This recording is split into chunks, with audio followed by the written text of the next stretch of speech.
Welcome to Shri Rajiv Gandhi IAS academy. Friends, இந்த வீடியோவில் மே 10 மற்றும் 11ஆம் தேதிகளுக்கான கரண்ட் அஃபேர்ஸ் எல்லாமே பார்க்க போகிறோம்.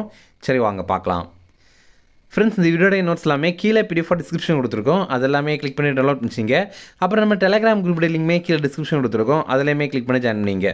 நம்முடைய டெலிகிராம் குரூப்பில் கரண்ட் அஃபேர்ஸ் குவிசஸ் நடத்திட்டு வரோம். நீங்களுமே ஜாயின் பண்ணி அட்டன் பண்ணிக்கலாம். ஓகே, சரி வாங்க பார்க்கலாம். ஃபஸ்ட்டு, ஸ்பைடர் என்பது எந்த நாட்டிலிருந்து வாங்கப்பட்ட வான் பாதுகாப்பு ஆயுதம்? இதற்கான ஆன்சர் இஸ்ரேல். இப்போ பார்த்திங்க அப்படின்னா, நமக்கு பாகிஸ்தானுக்கு எதிரான இந்த போரில் நம்ம இந்தியாவுக்காக உதவி பண்ண இந்த மிசைல்ஸ் என்னென்ன அப்படிங்கிறது தான் பார்க்க போகிறோம். ஏவுகணைகள் என்னென்ன, அப்புறம் வான் பாதுகாப்பு அமைப்புகள் என்னென்ன அப்படிங்கிறத பார்க்கலாம். முதல்ல S-400. இது வந்து ரஷ்யாக்கிட்டேருந்து தான் நம்ம வாங்கியிருக்கோம். இது பார்த்திங்கன்னா ஒரு 380 கிலோமீட்டர் தொலைவு வரைக்கும் சென்று வேகமாக வர்ற எதிரிகளுடைய ஏவுகணைகளை துல்லியமாக தாக்கி அழிக்கிற திறன் கொண்டது தான் இந்த S-400 அப்படிங்கிறது. அடுத்தது பராக் 8 அப்படிங்கிறது. இது வந்து இஸ்ரேலுடைய தொழில்நுட்பத்துடைய உதவியின் மூலமாக நம்ம உருவாக்கின ஒரு சாதனம். இது 70 கிலோமீட்டர் தொலைவு வரைக்கும் சென்று எதிரி ஏவுகணையை தாக்கி அழிக்கிற வல்லமை கொண்டது. அடுத்தது ஆகாஷ். இது பார்த்திங்கன்னா நம்ம நாட்டிலேயே தயாரிக்கப்பட்ட சாதனம். ஒரு 25 கிலோமீட்டர் தொலைவு வரைக்கும் சென்று எதிரி ஏவுகணைகளை தாக்கி அழிக்கிற திறன் கொண்டது. அடுத்தது ஸ்பைடர். இது பார்த்திங்கன்னா இஸ்ரேல்கிட்டேருந்து நம்ம வாங்கியிருந்தோம். ஒரு 15 கிலோமீட்டர் தொலைவு வரைக்கும் போய் வந்து தாக்குற திறமை கொண்டது. இதை தவிர குறுகிய தொலைவு சாதனங்கள் அப்படின்னு பார்க்கும்போது OSA-AKM. இது வந்து 10 கிலோமீட்டர் தொலைவில் போய் தாக்குற ஒரு ஏவுகணை. அப்புறம் ரஷ்யாவுடைய இக்லா-S அப்படிங்கிறது, அப்புறம் இக்லா-1M அப்படிங்கிறது. அடுத்தது பெசோரா ஏவுகணைகள். இந்த 4மே ரஷ்யாக்கிட்டேருந்து நம்ம வாங்கினது தான். அடுத்தது L-70 அப்படிங்கிற துப்பாக்கிகள். இது பார்த்திங்கன்னா நம்ம ஸ்வீடன் நாட்டுக்கிட்டேருந்து வாங்கியிருந்தோம். ஆக்சுவலி ஸ்வீடன் வந்து டெவலப் பண்ணது, நம்ம மேனுஃபேக்சரிங் பண்ணோம். அவங்க தான் முதல் முறையாக இதை கண்டுபிடிச்சாங்க. ஸ்வீடன் தான் இந்த L-70 அப்படிங்கிற துப்பாக்கிகளை கண்டுபிடிச்சவங்க. நம்ம வந்து அந்த மாடலை வாங்கி நம்ம இந்தியாவில் வந்து உருவாக்கியிருந்தோம். இதே மாதிரி பாகிஸ்தானுடைய வான் பாதுகாப்பு சாதனம் என்ன அப்படின்னு பார்த்தீங்கன்னா, சீனாவிலேருந்து HQ-9 அப்படிங்கிற ஒரு சாதனம் வாங்கியிருந்தாங்க. 120லேருந்து 300 கிலோமீட்டர் தொலைவு வரைக்கும் சென்று அது தாக்கி அழிக்கிற குறைய திறன் கொண்டது. அடுத்தது ஸ்பாடா அப்படிங்கிறது. இது ஃப்ரான்ஸ்கிட்டேருந்து அவங்க வாங்கியிருந்தாங்க. இந்த சாதனம் பார்த்திங்கன்னா 20லேருந்து 25 கிலோமீட்டர் தொலைவு வரைக்கும் சென்று தாக்குற திறமை கொண்டது. இப்போ வந்து நமக்கு இந்தியா பாகிஸ்தான் போரில் முக்கியமான ஈடுபட்ட அதிகாரிகள், அப்புறம் வந்து தலைவர்கள், இவங்களை பற்றி கொஞ்சம் தெரிஞ்சுக்கணும். பாகிஸ்தானுடைய பிரதமர் ஷபாஸ் ஷெரீஃப் அப்படிங்கிறவர். நம்ம இந்தியாவுடைய முப்படை தளபதி அனில் சௌஹான் அப்படிங்கிறவர். நம்ம இந்தியாவுடைய இராணுவ தலைமை தளபதி உபேந்திர திவிவேதி அப்படிங்கிறவர். விமானப்படையுடைய தளபதி அமர்பிரீத் சிங். இவர் வந்து AP சிங் அப்படின்னு கூட ஷார்ட்டாக சொல்லுவாங்க. அடுத்தது நம்ம இந்தியாவுடைய கடற்படை தலைமை தளபதி தினேஷ் திரிபாதி அப்படிங்கிறவர். அடுத்து பார்த்திங்கன்னா நமக்கு தெரியும், நம்ம மத்திய பாதுகாப்புத்துறை அமைச்சர் வந்து ராஜ்நாத் சிங். அதே நேரம் மத்திய பாதுகாப்புத்துறை செயலர் யார் அப்படின்னா ராஜேஷ்குமார் சிங் அப்படிங்கிறவர். அதே மாதிரி மத்திய வெளியுறவுத்துறை செயலர் யாருன்னா விக்ரம் மிஸ்ரி அப்படிங்கிறவர். நமக்கு மத்திய வெளியுறவுத்துறை அமைச்சர் வந்து ஜெய்சங்கர், அது நமக்கு தெரியும். செயலர் யார் அப்படின்னா விக்ரம் மிஸ்ரி அப்படிங்கிறவங்க. அடுத்தது மத்திய உள்துறை அமைச்சர் வந்து அமித்ஷா அவர்கள், அது நமக்கு தெரியும். அதுவே மத்திய உள்துறை செயலர் யார் அப்படின்னா கோவிந்த் மோகன் அப்படிங்கிறவர். ஓகேவா, கடந்த ஒரு 4-5 நாட்களாக இவங்களுடைய பெயர்கள் தான் அதிகமாகவே நியூஸ் பேப்பரில் வந்துகிட்டே இருந்தது. ஓகே, அடுத்தது எந்த நாட்டின் சமரசத்தின் மூலம் இந்தியா பாகிஸ்தான் போர் நிறுத்தம் ஏற்பட்டது? இதற்கான ஆன்சர் அமெரிக்கா. இப்போது இந்தியா பாகிஸ்தான் போர் ஆரம்பிச்சிச்சு. அப்புறம் பார்த்திங்கன்னா நல்ல வேலையாக ஒரு 2-3 நாட்கள்லேயே அது வந்து நிறைவுக்கு வந்துச்சு. இதுக்கு முக்கியமான காரணம் வந்து அமெரிக்கா இடையில் வந்து ஒரு சமரசம் பேசினது தான் காரணமாக இருக்குது. அதுக்கு முன்னாடி பார்த்திங்கன்னா நம்ம பெஹல்காமில் முதல்ல இருந்து பார்க்கும்போது, பெஹல்காமில் ஒரு 3 தீவிரவாதிகள் அப்பாவி மக்கள், இந்த டூரிஸ்ட் மக்கள் இருக்காங்கள்ல, அவங்கள வந்து தாக்குதல் பண்ணாங்க. அதில் 26 பேர் இறந்துட்டாங்க. இதுக்கு பதிலடியாக மே 7ஆம் தேதி விடிய காலையில், அதாவது நைட்டு ஒரு 1 மணி 1:30 டைமில் நம்ம இந்தியாவுடைய சார்பில் ஒரு 3 ஆயுதங்களை அனுப்பி நம்ம வந்து பாகிஸ்தானுடைய முக்கியமான 9 தீவிரவாத அமைப்புகளை வந்து அழிச்சிட்டோம். ஓகேவா, அந்த ஆப்ரேஷனுக்கு ஆப்ரேஷன் சிந்தூர் அப்படின்ற மாதிரி பேர் வைத்திருந்தோம். இதெல்லாம் நம்ம ஏற்கனவே கரண்ட் அஃபேர்ஸில் பார்த்துருந்தோம். இப்போ இதற்காக பாகிஸ்தான் எப்படி பதிலடி பண்ணாங்க அப்படின்னு பார்க்கும்போது, பாகிஸ்தான் என்ன பண்ணாங்கன்னா ஜம்மு காஷ்மீர் எல்லையோர கிராமங்களை நோக்கி தாக்குதல் நடத்தினாங்க. முக்கியமாக வழிபாட்டு தலங்கள், அப்புறம் பள்ளிகள், இதெல்லாம் நோக்கி தாக்குதல் நடத்தினாங்க. இதில் வந்து இந்தியர்கள் 20 பேர் வந்து உயிரிழந்துட்டாங்க. அப்புறம் ஜம்மு காஷ்மீர், ராஜஸ்தான், பஞ்சாப், குஜராத், இந்த மாதிரி இந்தியா பாகிஸ்தான் பார்டர் இருக்குல்ல, அங்கே வந்து தாக்குதல் பண்ணாங்க.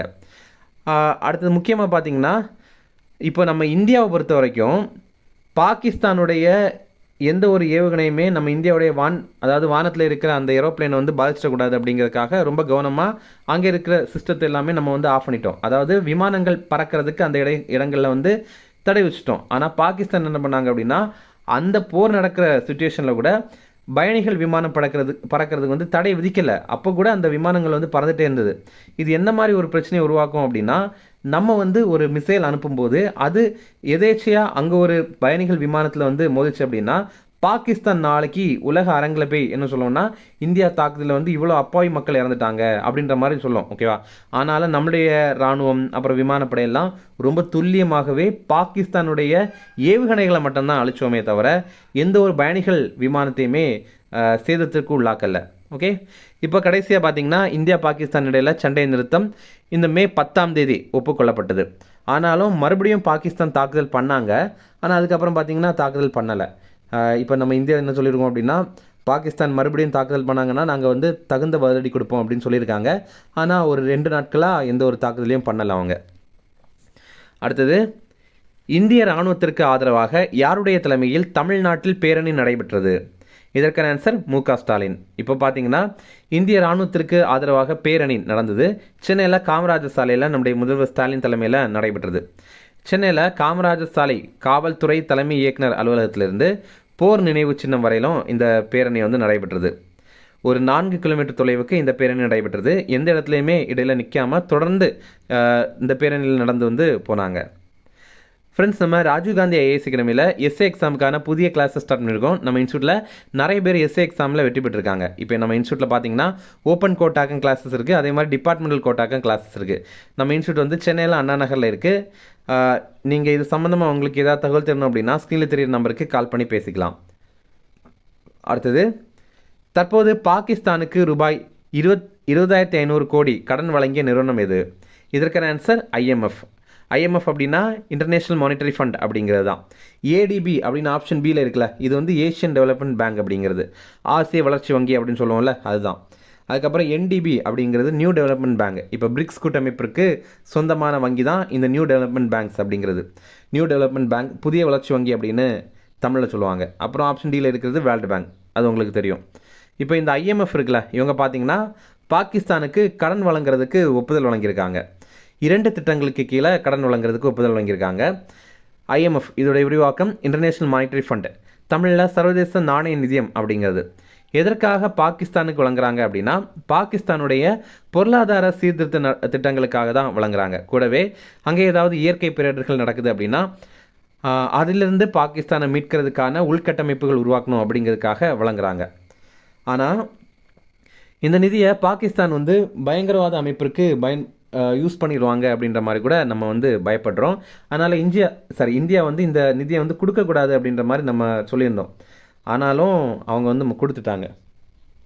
அடுத்தது, ஐநாவின் நிலையான வளர்ச்சி இலக்குகளின் 3 இறப்பு விகிதங்கள் இலக்குகளை அடைந்த மாநிலங்கள் எவை?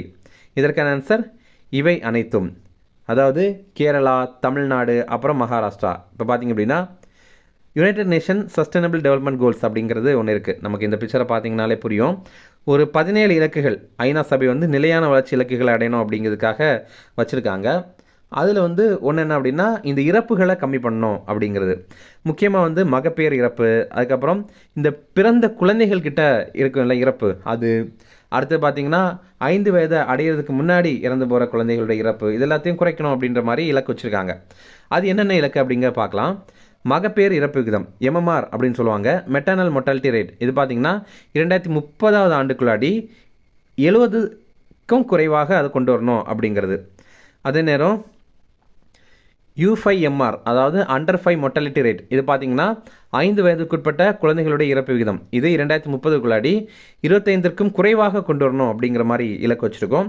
அதுக்கப்புறம் NMR அதாவது நியோநேட்டல் மொர்டாலிட்டி ரேட், அதாவது பிறந்த குழந்தை இறப்பு விகிதம் அப்படிங்கிறது. இது என்னென்னா ஒரு பிறந்த 28 நாட்களுக்குள்ளாடி இறக்குற குழந்தைகள் அந்த ஒரு விகிதம், இது பார்த்திங்கன்னா 2030க்குள்ளாடி 12ஆக கொண்டு வரணும் அப்படிங்கிற மாதிரி இலக்கு வச்சுருக்கோம். இப்போது இந்த நம்ம பார்த்துருந்தோம்ல இந்த 3 மாநிலங்கள் வந்து இந்த விஷயங்கள்ல எல்லாம் சிறப்பாக செயல்படுறாங்க. 2030வது ஆண்டு ஐநா சபை வச்ச இலக்கு நம்ம இப்போவே வந்து எட்டிட்டோம் அப்படிங்கிறத தான் தெரிவிக்கிறாங்க. இதில் நம்ம தமிழ்நாட்டுடையது மட்டும் பார்க்கலாம். மகப்பேறு இறப்பு விகிதம் அவங்க என்ன சொல்லியிருந்தாங்க, 2030க்குள்ளாடி 70க்கும் குறைவாக கொண்டு வரணும் அப்படின்னு. ஆனால் நம்ம இப்போவே வந்து 49க்குள்ள கொண்டு வந்திருக்கோம், 49 அளவுக்கு கொண்டு வந்திருக்கோம். இது 2021வது ஆண்டு மத்திய அரசுடைய ரிப்போர்ட். ஓகேவா. அடுத்தது இப்போ மகப்பேறு இறப்பு விகிதம் அப்படின்னா 1,00,000 பிரசவம் நடைபெறுது அல்லது 1,00,000 குழந்தை பிறப்பு நடக்குது அப்படின்னா அதில் எத்தனை பேர் இறக்குறாங்க, எத்தனை தாய்மார்கள் இறக்குறாங்க அப்படிங்கிறது தான். இது பார்த்திங்கன்னா 49 இருக்குது.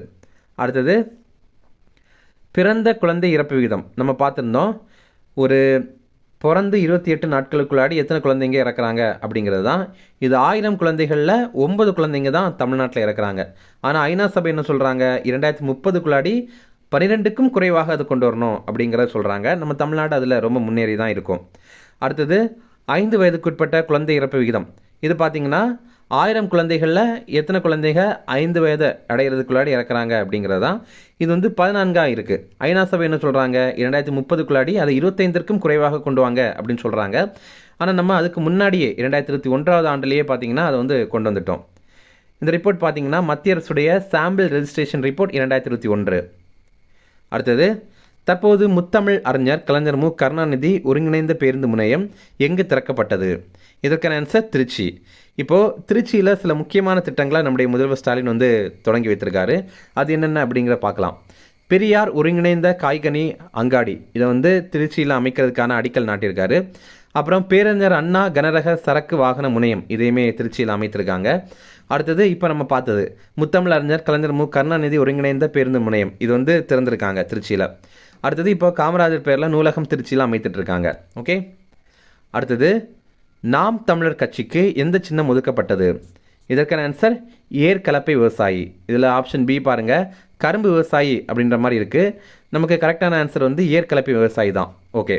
இப்போ பார்த்தீங்கன்னா நாம் தமிழர் கட்சிக்கு மாநில அங்கீகாரம் வழங்கிட்டாங்க.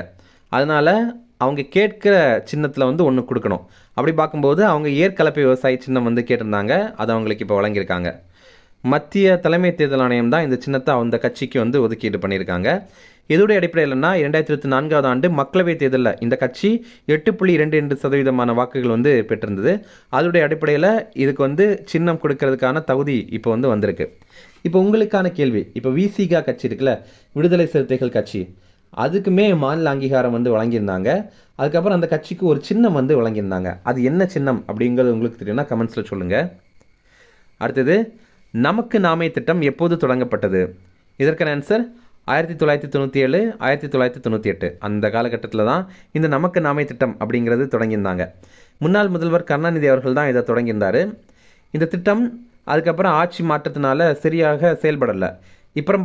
இப்போ பார்த்தீங்கன்னா நம்ம முதல்வர் ஸ்டாலின் வந்து 2021வது ஆண்டு இந்த திட்டத்தை மறுபடியுமே கண்டினியூ பண்ணார்.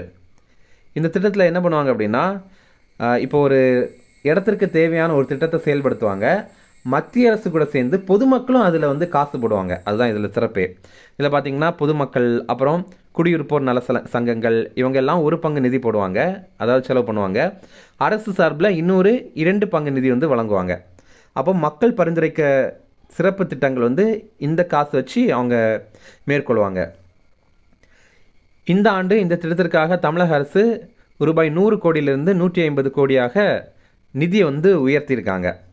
இதில் எந்த மாதிரி நிதியை கொடுப்பாங்க அப்படின்னு பார்த்தீங்கன்னா 74% நிதி வந்து மக்கள் தொகை அடிப்படையில் மாவட்டங்களுக்கு வழங்குவாங்க. அதிகமான மக்கள் தொகை இருக்கிறவங்களுக்கு வந்து அதிகமாக கொடுப்பாங்க அந்த மாதிரி. அடுத்தது 1% நிதி வந்து கல்வி, அப்புறம் தகவல் மற்றும் தொடர்பு துறைக்காக வழங்குவாங்க.